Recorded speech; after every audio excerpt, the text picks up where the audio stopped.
Who called 911? We're learning that the caller was not, repeat, not either of the two roommates who live in the house and apparently slept through the massacre. So the mystery is, who did make that 911 call to police, and how did that person make the gruesome discovery? I spoke with County Prosecutor Bill Thompson. It's an essential part of the case. Whoever discovered the scene first, whoever initiated the contact with law enforcement is all part of understanding what occurred and the timeline of what occurred. He told me the two roommates may have critical information. The investigators are already talking to them and trying to get from them everything they can possibly remember about what they may have seen, what they may have heard, what their activities were, what they know about the activities of their housemates. A new wrinkle, former LAPD detective Mark Furman, yes, that Mark Furman from the O.J. Simpson trial, now lives in Idaho and is claiming that victim Kaylee Gonsalves had a stalker. I talked to one student, and I agree with this. It was twice removed from the person that said it, Kaylee, but Kaylee 2 months ago complained about a stalker.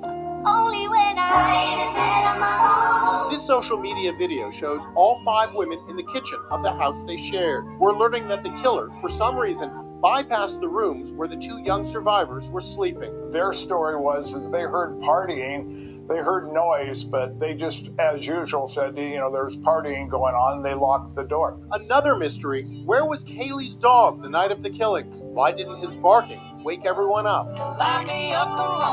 Autopsies on the 4 students found each had multiple stab wounds.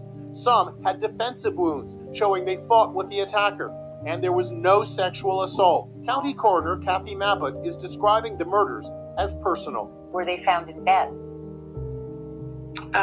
Yes. There were multiple stab wounds.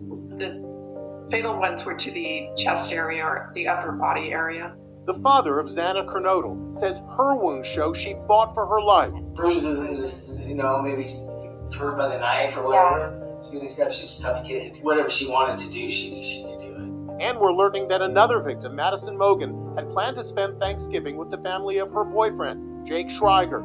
His mother says his world has been turned upside down. There's growing anger over the progress of the investigation in Moscow, Idaho. Madison Mogan's aunt says the lack of information, statements from left field, and lack of outreach to the public to gain information has made this even more painful. On a typical weeknight, Main Street in this small college town is bustling, but not tonight. So many people are fearful over these 4 brutal homicides that many students have left campus and returned home, leaving Moscow, Idaho, a virtual ghost town. I found University of Idaho student Grace Martin, who lives across the street from the murder scene, as she joined the exodus of students heading home. Living next to the crime scene, it feels very dark. Like there's kind of a spirit of death around it.